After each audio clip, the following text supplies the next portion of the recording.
Hello students, welcome to my channel. इस video में हम डिस्कस करेंगे second and higher order linear differential equation with constant coefficients.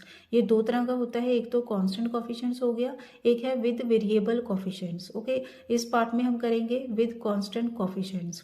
चलिए start करते हैं। अगर ये BMTC 132 डिफरेंशियल इक्वेशन का अगर एग्जाम दे रहे हैं हम, तो ये ब्लॉक नंबर 3 है। ओके, चलिए स्टार्ट करते हैं। इस क्वेश्चन से फर्स्ट टाइप है ये।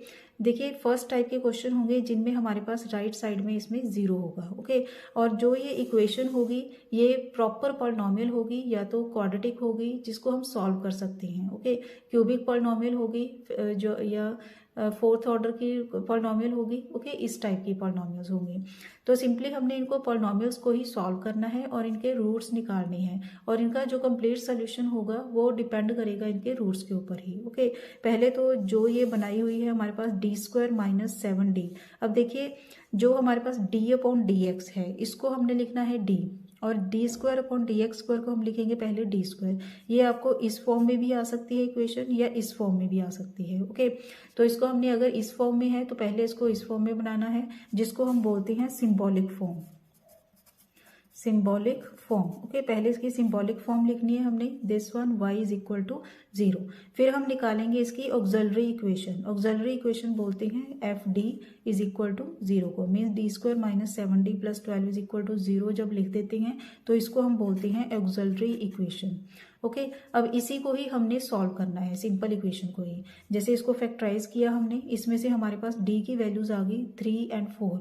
अब देखिए, इस पर ही डिपेंड करेगा सोल्यूशन, कैसे लिखना है इसको हमने। इसका कंप्लीट सोल्यूशन क्या होगा, इसके 4-5 केसेस होंगे। अगर तो रूट्स डिफरेंट होंगी, जैसे हमारे पास एक m1 हो गया, एक m2 हो गया, अगर m3 भी हो गया एक। ओके, तो इसका सोल्यूशन क्या आएगा, c1 e⁻m1x plus c2 e⁻m2x plus c3 e⁻m3x। ऐसे लिखना है इनको डिफरेंट फिर। ओके, जैसे इसमें है 3 और 4, तो इसको हम कैसे लिखेंगे, कांस्टेंट c1 से स्टार्ट करना है, e⁻3x प्लस c2 e⁻4x। ये आ जाएगा आंसर।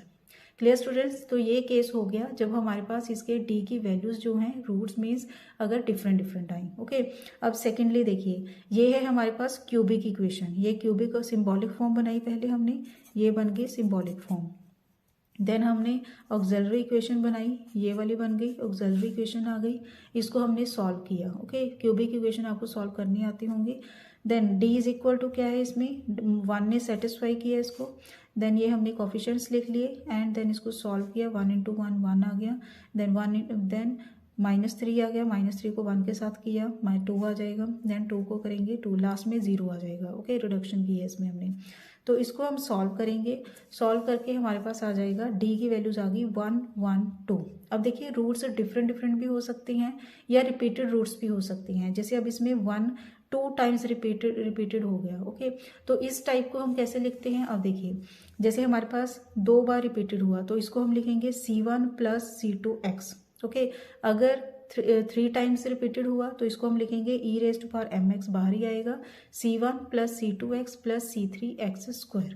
जितनी टाइम्स ये रिपीटेड होगा उतनी टाइम्स हमने इसको बढ़ाते जाना है। ओके, पॉलिनोमियल को।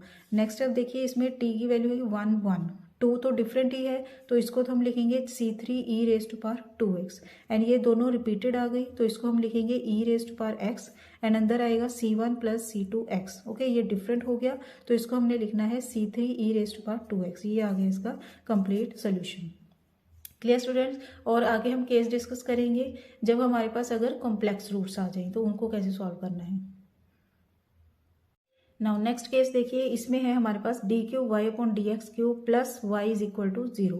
पहले तो इसको लिख लिया हमने सिंबॉलिक फॉर्म में, तो हमारे पास आ गया d³ + 1y = 0। अब इसकी ऑक्सिलरी इक्वेशन क्या होगी, d³ + 1 = 0। इसको हमने फैक्टराइज किया पहले, ये बनेंगे a + b a² - ab + b² = 0। Okay, इसकी तो वैल्यू आ गई -1, एंड इसको हमने सॉल्व कर दिया, -b + √b² - 4ac divided by 2a के फॉर्मूले के साथ। ओके, तो हमारे पास आ गए कॉम्प्लेक्स रूट्स।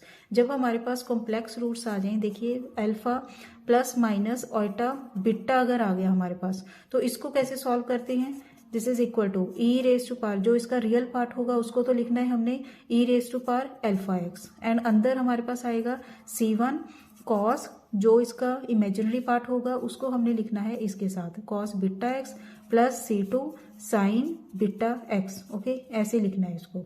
अब ये क्वेश्चन है जैसे, तो इसमें हम कैसे लिखेंगे complete solution, this is equal to -1 तो डिफरेंट रूट है, तो इसको पहले लिखना है C1 e raise to power minus x लिख लिया, देन प्लस उसके बाद e रेज टू पावर 1/2 क्या है इसमें रियल पार्ट, तो इसको लिखा 1/2 एक्स, और अंदर आएगा C1 ऑलरेडी हो गया तो C2 लिखेंगे अब, कॉस बीटा क्या है √3/2 x plus C3 sine √3/2 x.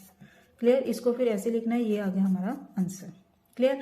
अब देखिए नेक्स्ट पार्ट है, अगर ये रिपीटेड हो गई दोनों ही, alpha plus minus iota beta, और एक बार और हो गया alpha plus minus iota beta, जैसे कोई बाई क्वाड्रेटिक पॉलिनोमियल हो जाए और उसमें दोनों ही रिपीटेड रूट्स आ जाएं, कॉम्प्लेक्स रूट्स। ओके, तो इसको हम कैसे लिखते हैं, y is equal to e raise to power alpha x, तो लिखना है हमने, अंदर आएगा।